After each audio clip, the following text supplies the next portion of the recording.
It all comes as General Motors deals with a potential recall of millions of vehicles in its fleet over what regulators say may be defective airbags. Correspondent Ryan Bass is live with more on this part of the GM saga, Ryan.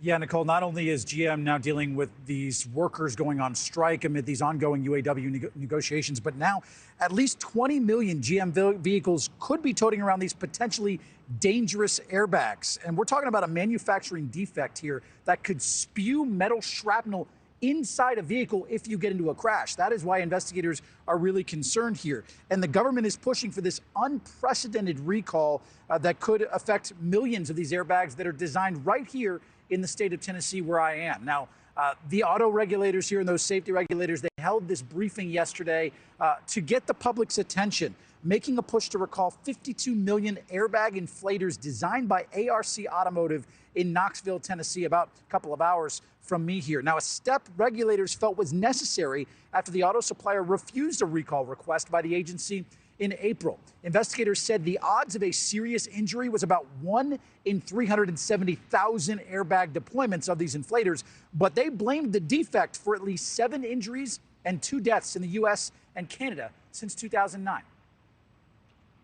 We are here today because the field rupture of the subject inflator that occurred in the United States in March of this year in the 2017 model year Chevrolet Traverse is not the last incident that will occur.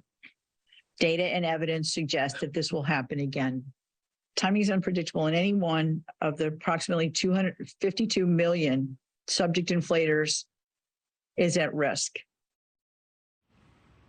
Now, a recall of this size would be the largest in U.S. history. We're talking about vehicles from 2000 through early 2018 produced by 12 automakers, including these that are on your screen right now: GM, Ford, Stellantis, Tesla, Toyota, Hyundai, Kia, Mercedes-Benz, BMW, and Volkswagen. Now, an ARC Automotive representative was actually invited to that briefing, had a chance to speak, and said that the examples that are given here by NHTSA are isolated, and he refuted that a large recall is needed here, and said, though, however, safety is, of course, top of mind for them as well. He also said that they have not found examples of a system-wide defect. As for General Motors, they also said in a statement that years of investigations haven't definitively identified any systematic flaw. By the way, Nichole, GM so far has done 5 recalls over a span of 6 years on cars, SUVs, and trucks that have had these ARC-made airbags. We'll, of course, continue to stay on top of this because this does affect a lot of different vehicles and a lot of folks across the country if this recall